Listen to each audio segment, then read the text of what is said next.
In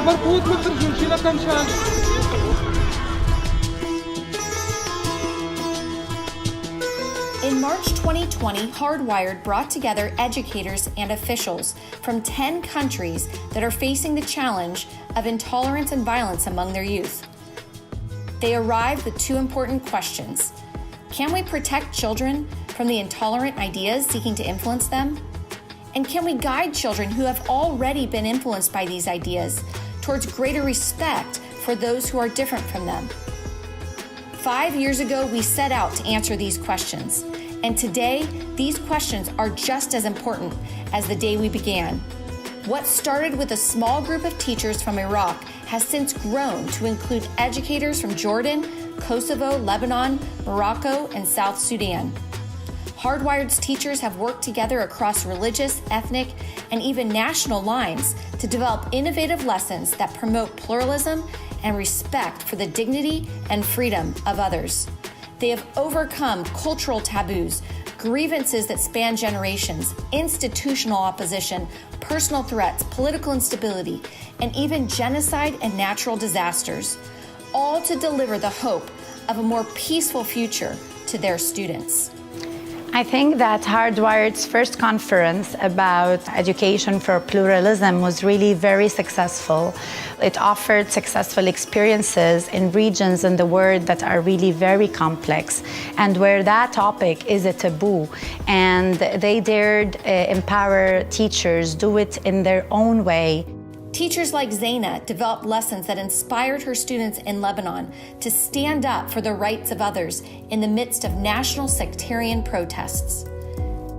The impact of the training was something unexpected because on October 17, 2019, my students went to the streets and they were calling for their rights for the first time.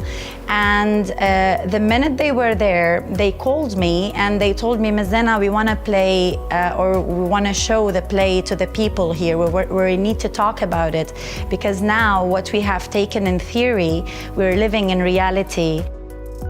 Aya's lessons inspired students to launch an anti-bullying campaign on campus to defend the dignity and rights of refugees in her school in Jordan. The conference aims to promote pluralism and diversity and provide these amazing resources.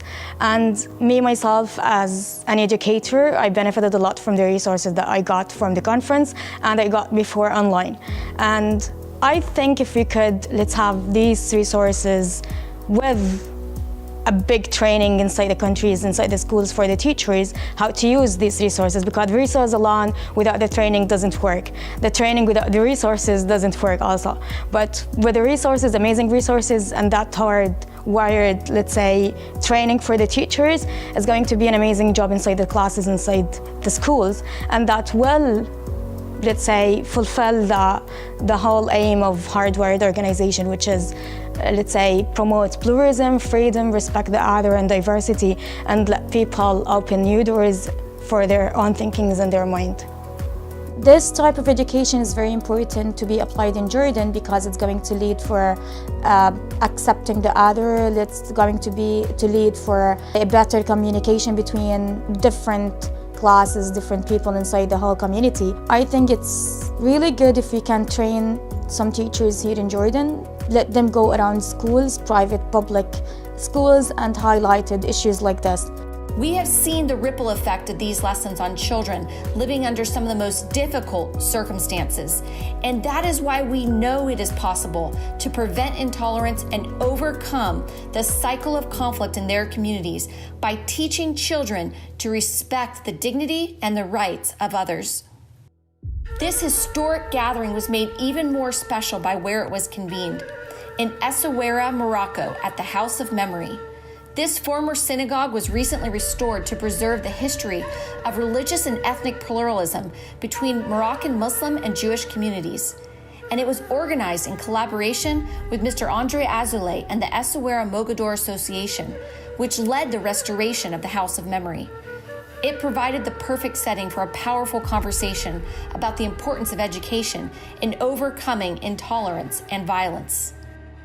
Tina, when you decided to organize this meeting here and to address this issue of peace pedagogy, peace diversity, peace as an issue that needs also not only to be dealt by politicians, but has to be one of the priority, because we need it vitally in all our education systems. Education will provide the answers we are looking for, because politics is not anymore able to address these issues. Officials from ministries of education arrived with questions and departed with new ideas and initiatives to implement in their own schools and countries. Well, my being here at a roundtable, I've really learned from many case studies from different countries. And this, when I go back, I actually will try to showcase on this program. And it is already something actually, the program actually touching my heart, because it's a problem that we are facing in South Sudan. I learned a lot actually from today's gathering, from this conference, and I heard a lot of projects going through in Jordan, Lebanon and Iraq, which really I took some hints for them. Going back to my country, I will convey it to the students, my colleagues as well, to learn from them and try to initiate similar projects.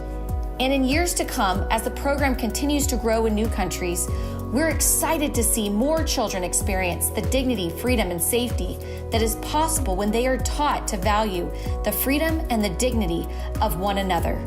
Children are vulnerable, and if they're not given the tools to respond, they're taken captive by ideas that they would not necessarily choose for themselves.